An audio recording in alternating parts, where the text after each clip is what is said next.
Good morning बच्चों।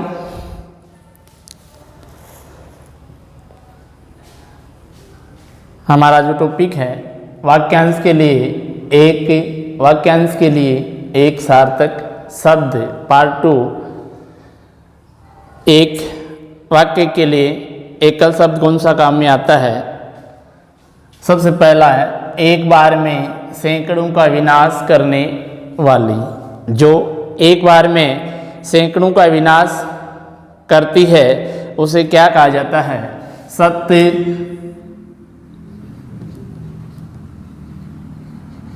घनी।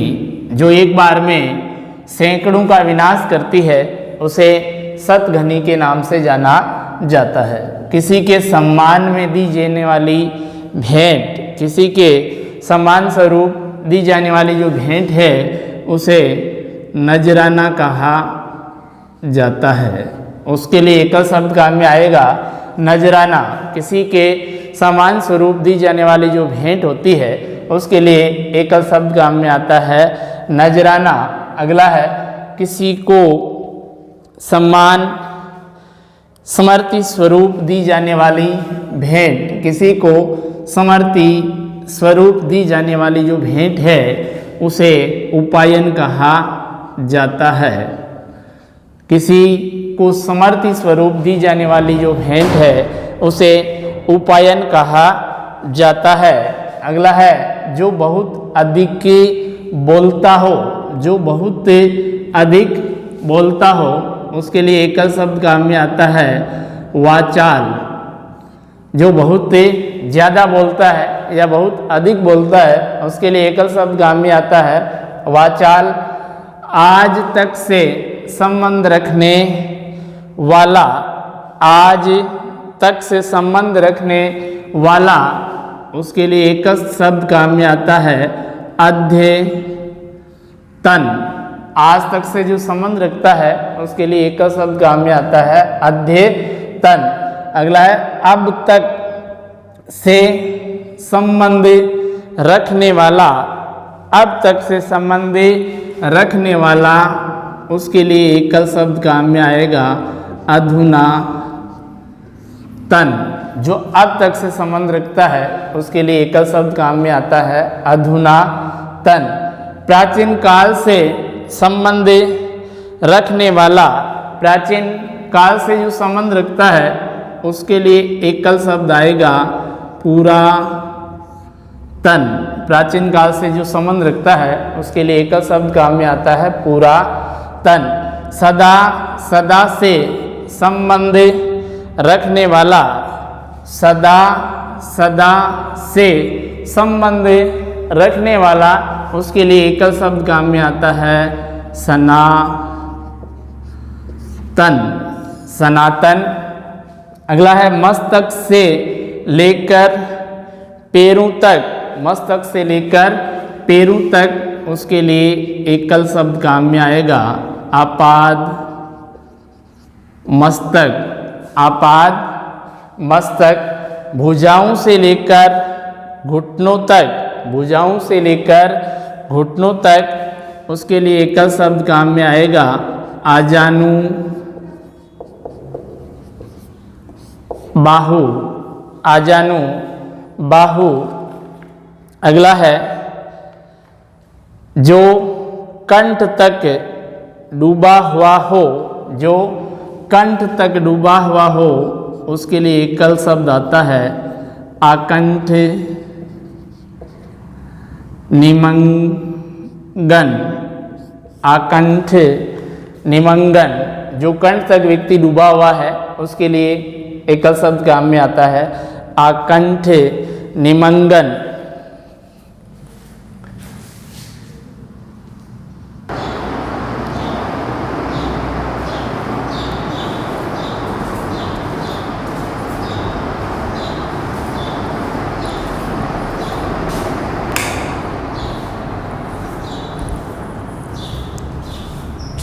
अगला अपना एकल शब्द एकल वाक्य है इंद्र की नगरी। इंद्र की नगरी के लिए एकल शब्द काम में आता है अमरावती। इंद्र की नगरी है, उसके लिए एकल शब्द काम में आता है अमरावती। अगला है इंद्र का हाथी।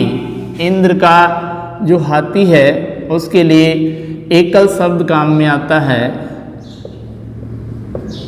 ऐरावत। इंद्र के हाथी का नाम था ऐरावत। इंद्र का घोड़ा। इंद्र के घोड़े के लिए एकल शब्द आएगा उच्चे सर्वा। उच्चे सर्वा। इंद्र का आयुध। इंद्र का जो आयुध है उसके लिए एकल शब्द काम में आता है वज्र। इंद्र के आयुध के लिए एकल शब्द काम में आता है वज्र। विष्णु का शंख। विष्णु का जो शंख है उसके लिए एकल शब्द काम में आता है पांच जन्य। पांच जन्य।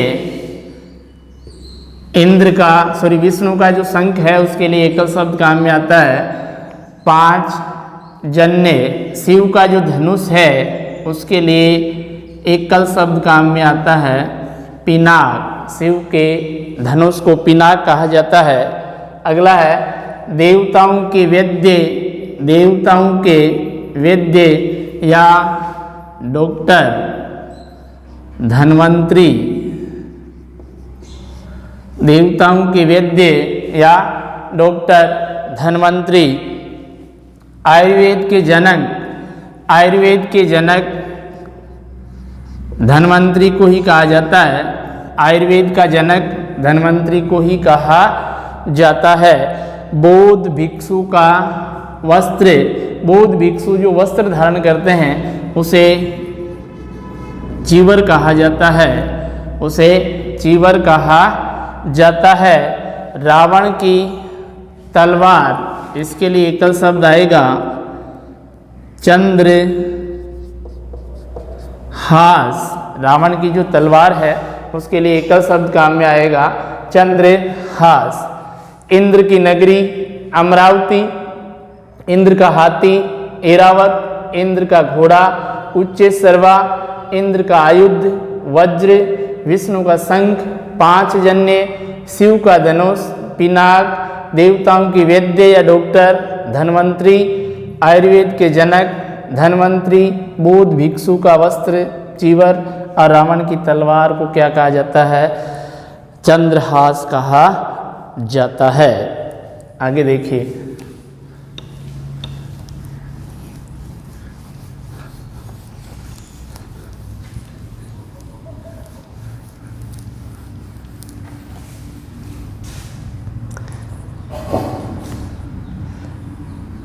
सोने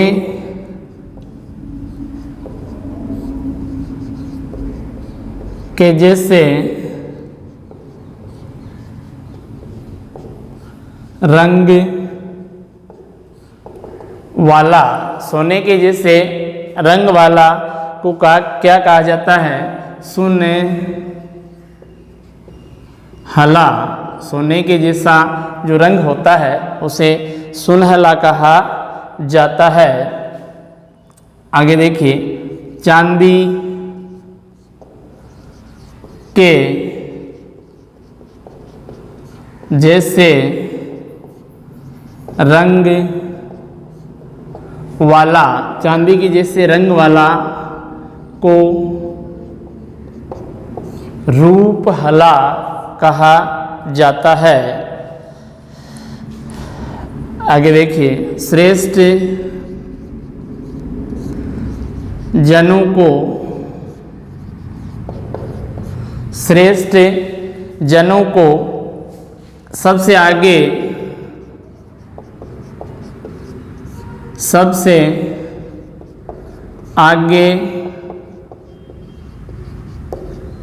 बैठने के लिए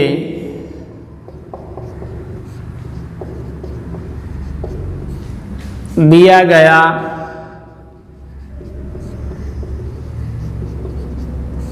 स्थान।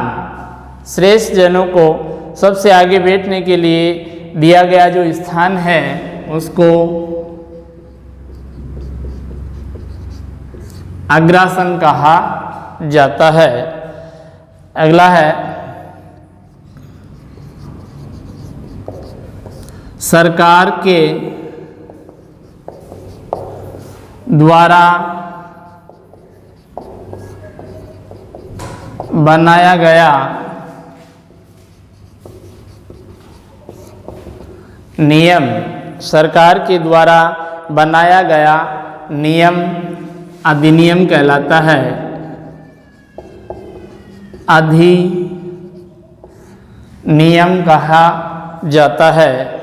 अगला है सरकार के द्वारा जारी की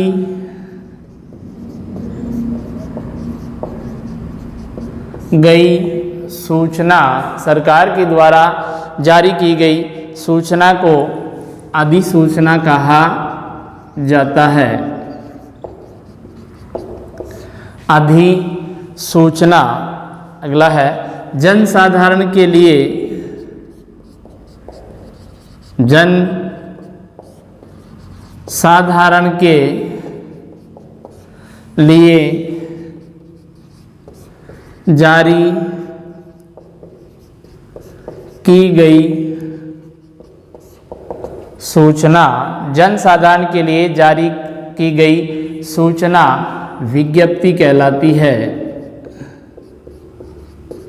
जन साधारण के लिए सरकार द्वारा जारी की गई सूचना विज्ञप्ति कहलाती है।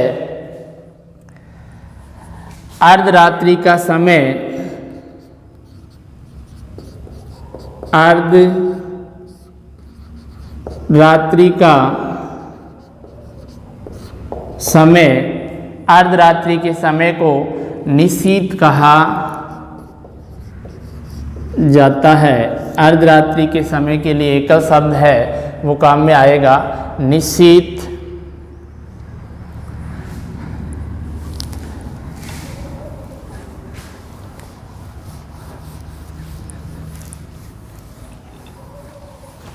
अगला है संध्यावय। संध्यावय रात्रि के बीच का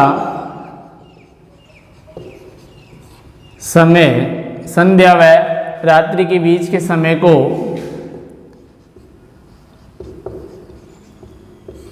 प्रदोष कहा जाता है। अगला है जंगल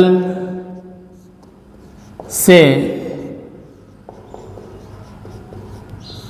गायों के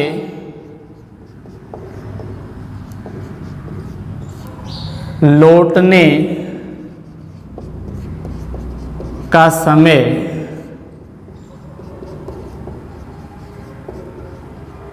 गोधूली वेला। जंगल से गायों के लौटने का समय गोधूली वेला। हरी भरी, हरी भरी फसल से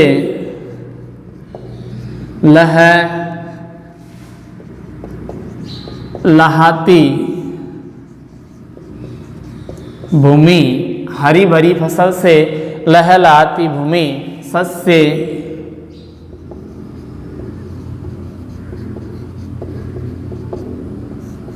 श्यामला।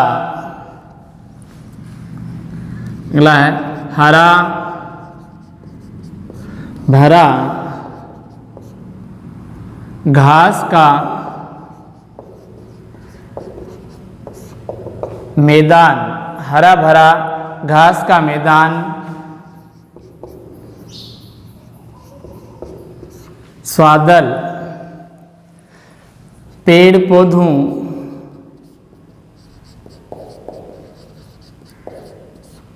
व लताओं से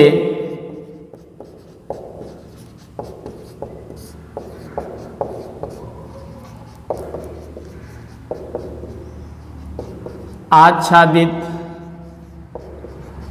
भूमि, कुंज, पेड़ पौधों व लताओं से आच्छादित भूमि कुंज। अगला है फूलों का गुच्छा, फूलों का गुच्छा, स्तबक, फूलों का गुच्छा, स्तबक। धन्यवाद बच्चों।